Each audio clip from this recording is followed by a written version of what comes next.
So in the simple terms, we can call it as I, P and O, that is input, process and the output cycle. Based on this, the computer will work. So this is the input device. Through the input device, the computer will accept the data, and through the output device, we'll get the desired result. The device that receives the data from a computer system for display, physical production, etc., we call that as what?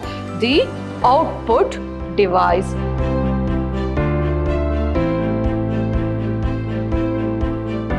Hello everyone, myself Jayashree Chandru, Department in Computer Science, Vidyashram Pre-University College, Temple of Excellence, Mysuru. Welcome back to the Chapter 1, Computer Systems, Session 1. So before going in depth with the chapter, let us understand the weightage of this chapter.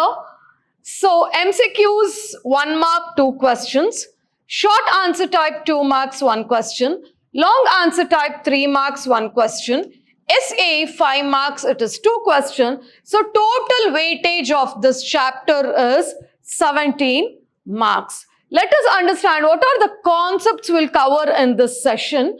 Introduction to computer system will be learning.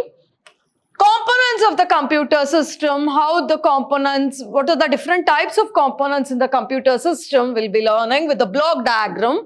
Evolution of the computer system, step by step how the computer is evolved, that will be learning.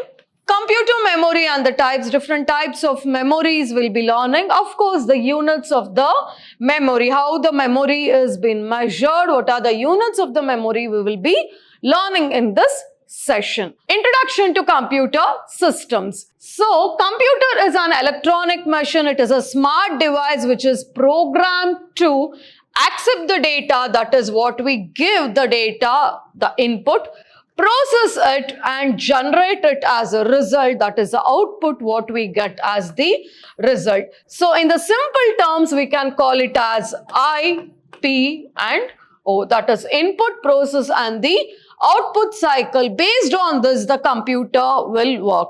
How exactly the working of the computer with the block diagram, the whole computer system, how it works, what are the different types of memory, input, output and the process unit, everything we'll be discussing in this today's session in the chapter 1. So, you're seeing the block diagram of the computer. This is the beautiful computer system that is with monitor, keyboard, mouse and the CPU. It has been connected as we all know that. But how exactly it will work, we will understand. Within the fraction of the second, whatever we give the input, it processes and it gives us the output which displays in the monitor.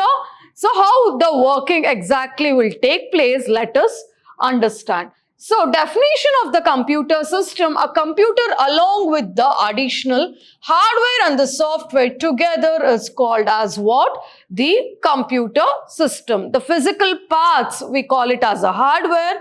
The set of instructions which is programmed, we call that as the software. In your low-level classes, you have learnt about this definition. So, same way, the definition of the computer system is hardware and the software which is together, which forms a beautiful computer system. You can see here monitor, central processing unit, that is your CPU, speaker, mouse, microphone and your printer. So, these are some of the peripheral devices and also the computer parts. So, next, let us understand a computer system is primarily comprises with central processing unit, that is your CPU, memory devices, input and output devices. So these are the components where it function together as a single unit to deliver the desired output or the result what the user is expecting. This we call it as what? The computer system. So, here is a block diagram of the central processing unit or the components of the computer system, that is secondary storage devices, primary memory, control unit, arithmetic and logical unit. So, together this is a CPU. So, this is the input device. Through the input device, the computer will accept the data, and through the output device will get the desired result. But in between, what it happens? The processing unit, that is your control unit, your arithmetic logical unit, of course the secondary storage devices, whatever it is connected, the primary memory, this is a CPU. So this is a block diagram of the computer, that is the components of the computer system. So, components of the computer system, that is the main processing unit, is your central processing unit. So, here you can see how the central processing unit will work. So, this is the CPU, that is the inner part of the CPU. You can see the power fan, power supply, connectors, expansion slots, motherboard. But this is the in-depth, which is not a part of today's discussion, but just you can have a look of this CPU, how exactly it looks once you disassemble the CPU cabinet. But it is the CPU, what exactly? The central processing unit. It is an electronic circuitry of the computer that carries out the actual processing, and it is commonly called as a processor as well.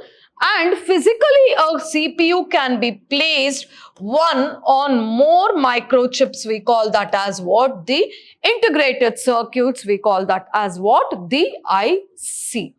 So, next, the components of the computer system, of course, it is the input devices also. So, devices through which the control signals are sent to the computer is termed as what? The input devices. These devices, what it does, it converts the input data into digital signals or in a digital form that is acceptable by the computer system. Examples: your keyboard, your mouse, the scanner, and of course the touch screen. So specially designed with the barrel keyboards are also available to help the visually impaired to enter the data into the computer. This is one special feature. Data entered through the input devices is temporarily stored in the main memory. So that what we call it as the RAM, that is random access memory of the computer system. So this is what we call it as the input device. Next, let us see the output devices. So the device that receives the data from a computer system for display, physical production, etc., we call that as what? The output device. So it converts the digital information into an human understandable form. What it does? It converts the digital information into a human understandable form is nothing but your output device. So examples include here is monitor, printer, and the speaker. Whatever we enter the data, it converts to the understandable form and it displays through the monitor or through the printer, that is a hard copy, or through the speakers, what we listen to the music. So next here we have a evolution of a computer, that is a timeline of the computing device from the simple calculator to the modern computing device. How step by step it is evolved, let us see. That is, in the 500 BC, you can see the abacus computing with the attributor, that is a simple calculating machine, how it came into existence. Next, you can see the analytical engine. The father of the computer, Charles Babbage, invented the analytical engine, that is a mechanical computing device. Next, you can see the Turing machine. The Alan Turing is a machine concept generally for the purpose of the programmable. Next, we have a transistor, that is in the generations of the computer, the vacuum tubes were replaced by the transistors, which is developed in a Bell Laboratories. We call that as a Bell Labs. Next, we got a next generation, that is a IC, integrated circuit, is a silicon chip which contains the entire electronic circuit and on very small area. Next, you can see the EDVAC and ENIVAC, that is John von Neumann invented or introduced the concept of stored program in a computer. Next, you can see the tabulating machine, which is invented and designed by the Hermann. and designed for tabulating machine for summarizing, and Pascaline, that is Blaise Pascal, invented a mechanical calculator known as for the addition and for the subtraction of two numbers directly. So these are some of the inventions, evolution which took place from a simple calculator to the modern computer system. This is a diagrammatic representation or a timeline, what we call, of the computer device. Evolution of computers and the microprocessors. Here in this slide, let us understand the evolution of the microprocessor, how it took place. Like in early 1970s, how the microprocessors were used. So these are some of the pictures, what exactly you can see. And from calculators, that is from the simple calculator to the modern PCs, how exactly the step-by-step of the microprocessor evolution has taken place, let us understand. Using the Moore's law, transistors doubling every 2 years, and microprocessors for the CPU on the single chip, and generations of the computers like LSI, VLSI, the further advancements was increasingly, it was taking place with the increasing power. So this is an evolution of the microprocessor. So here you can see in this table, that is the evolution of the computers and the microprocessors. 500 BC in the year, the abacus, that is a simple calculating machine. In 1642, the Pascaline invented. So 1834, the analytical engine, and 1890, the tabulating machine, and in 1945, ENIAC, and in 1947, the transistor, and in 1970, it was a integrated circuit that we call it as what? The IC. So here you can see the computer types and the memory, the different types of computer memory, how it is classified. Let us understand. The computer memory is classified into two types, that is the primary memory and the secondary memory. Primary memory is again divided into two types, that is ROM and RAM. So what is a primary memory? Program and data are loaded into the primary memory before processing. We call that as what? The primary memory. Under that we have two types of memory, RAM and ROM. RAM is a volatile memory and ROM is a non-volatile memory. What is a volatile memory? That is a temporary storage memory. We call it as what? The volatile memory. Non-volatile, which retains the data even when the power is off, we call that as what? The ROM, that is read-only memory. RAM is random access memory. Once the power is switched off or the power goes off, the memory will not be saved, means the data will not be saved. For that we call it as what? The temporary storage or the volatile memory. Next, coming to the secondary memory, we call that as a secondary storage devices also. So which is used to save, that is a permanent storage of the data.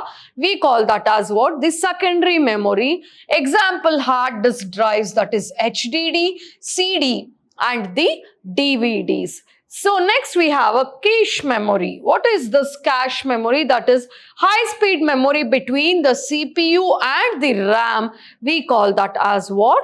The cache memory. So these are some of the types of the memory. Next, let us understand the units of the memory, how it is measured. What are the units of the memory? Let us understand. A computer system uses a binary numbers, as we all know that is 0 and 1 to store and process the data. The binary digits like 0 and 1, which are the basic units of the computer memory, that we call it as what? The bits. Computer understands only the binary language, as we all know that is zeros and ones, and that is a basic units of the memory. We call that as what? The bits. So here how the measuring units, that is the units of the memory, we'll see. 1 KB is 1024 bytes, 1 MB is 1024 KB, 1 GB is 1024 MB, 1 TB is 1024 GB, and 1 PB is 1024 TB, and 1 EB is 1024 petabyte, and 1 zettabyte is equal to 1024 EB, and 1 YB is 1024 ZB, zettabyte. So these are some of the units of the memory. This completes today's session. Thank you.